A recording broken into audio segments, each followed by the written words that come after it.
টাকা পাচার করে এই টাকা ফেরত আনবো কিভাবে? এইটা একটা বড় সমস্যা। টাকা পাচার করে আমাদের বাজেট সংকুচিত হয়ে যাচ্ছে।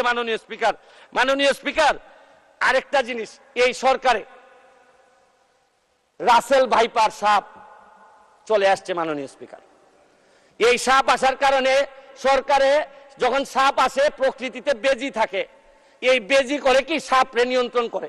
কিন্তু এই সরকারে দেখা যাচ্ছে বিভিন্ন জায়গায় রাসেল ভাইপার আছে, কিন্তু বেজি ওই পরিমাণ নাই যে এই সাপরে ধরবে। মাননীয় স্পিকার, আপনি দেখেন এই আমাদের প্রতিষ্ঠানগুলা কত দুর্বল হয়ে গেছে। আমাদের প্রতিষ্ঠান, একজন ভদ্রলোককে দুদক ধরতে পারে নাই, একজন ভদ্রলোককে এনবিআর ধরতে পারে নাই, বাংলাদেশ ফাইন্যান্সিয়াল ইন্টেলিজেন্স ইউনিট ধরতে পারে নাই।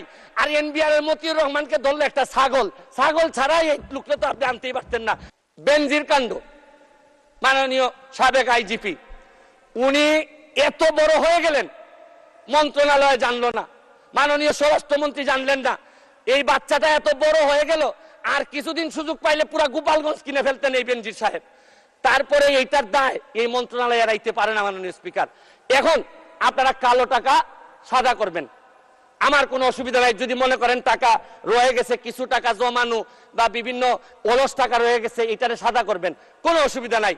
কিন্তু এই সাদা করার মধ্য দিয়া বেনজির আর মতিউরের টাকাও যদি সাদা হয়ে যায়, আর এদের ভবিষ্যৎ প্রজন্ম উত্তরাধিকার, আদর্শের উত্তরাধিকার যারা, তাদের টাকাও যদি সাদা হয়।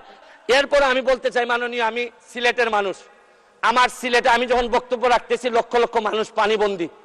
আমি আপনার মাধ্যমে মাননীয় প্রধানমন্ত্রীর কাছে দাবি রাখতে চাই, একটা হাইড্রোলজিক্যাল একটা রিসার্চ করেন। আমাদের এই পানি আগে কখনো বন্যা হইতো না, এইরকম 22-এর বন্যা, 24-এ বন্যা, আমরা একেবারে দেবে গেছি পানির নিচে। মাননীয় স্পিকার, এইটা জানা দরকার যে আমাদের এই ভারত থেকে আসা পানি কোথায় কোথায় বাধা পড়ে, এইটা দেখতে হবে। মাননীয় স্পিকার, অনেকে সন্দেহ করে মিঠামইনের রাস্তাও আমাদের এই দুর্ভোগের কারণ। যদি হয় এইটারও মডিফাই করতে হবে, কারণ একটা জেলারে আপনি সৌন্দর্য দিয়ে আরেকটা জেলা ডুবাই দিতে পারেন না। মাননীয় স্পিকার, আমি হাইড্রোলজিক্যাল স্টাডি এবং এই স্টাডির ফলাফল আমাদের সামনে নিয়ে আসার জন্য দাবি জানাচ্ছি। মাননীয় স্পিকার।